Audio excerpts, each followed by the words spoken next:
How can we imagine an economy like India without talking about development of its rural areas? India आज भी 70 to 75% rural areas में resided करती है। तो आप इंडियन इकोनॉमी की डेवलपमेंट बात करें और रूरल एरियाज की बात ना करें, ऐसा तो हो ही नहीं सकता। Welcome everyone, you guys are watching Eco World digital classes and this is Indian economy series for standard 12। Today I am beginning chapter number 9, rural development. ये चैप्टर क्या है?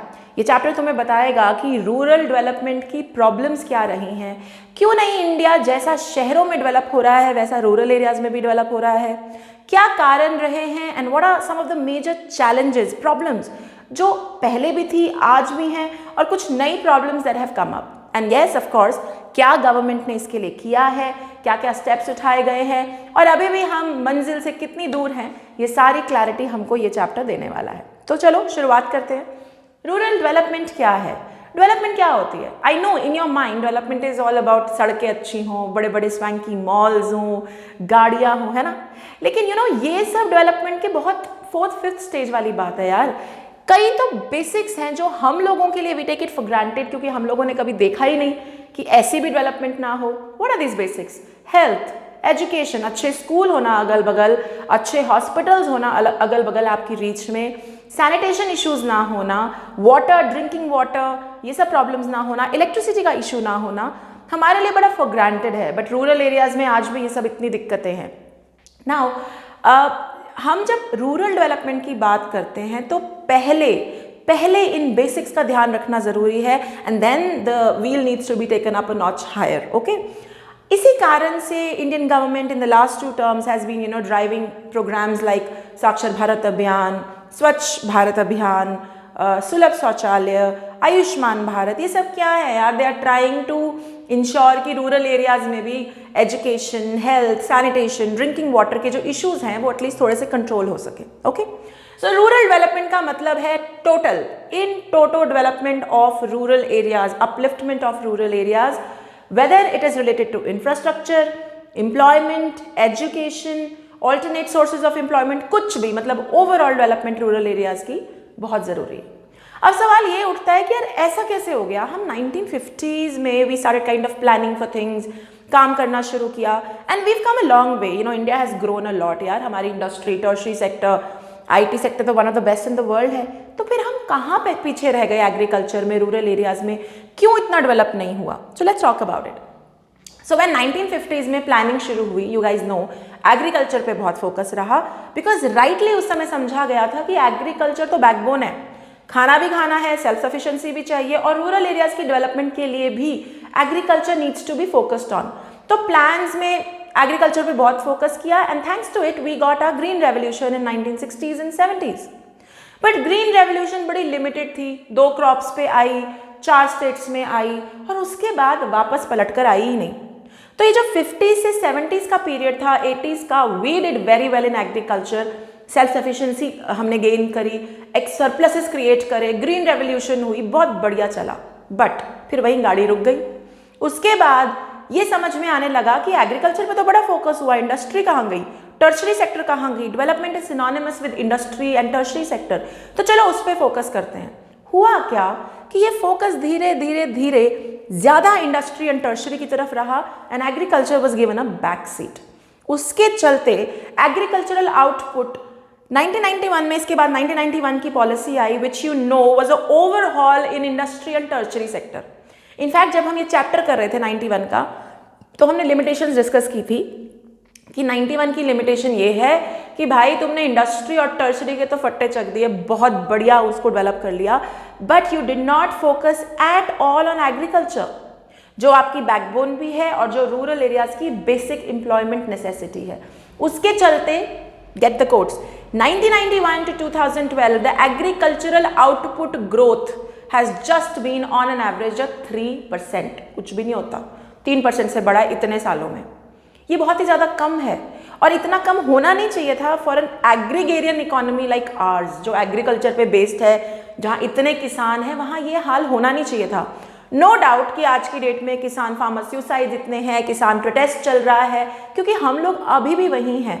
तो बड़े सारे कारण रहे हैं जिसकी वजह से agriculture did not kind of take up of बहुत ज़्यादा प्रोडक्टिविटी नहीं बढ़ी, और उसमें एक काफ़ी बड़ा हाथ 1991 की पॉलिसी का भी रहा है। Okay, now what are the key issues? क्या प्रॉब्लम है? ये तो मतलब मजाक वाला क्वेश्चन है। क्या प्रॉब्लम है? प्रॉब्लम ही प्रॉब्लम है। इंफ्रास्ट्रक्चर नहीं है किसी भी तरीके का रूरल एरियाज में। बिजली नहीं है, पानी नहीं है, आप किसान हैं, आप बिजली पानी के बिना काम कैसे करेंगे?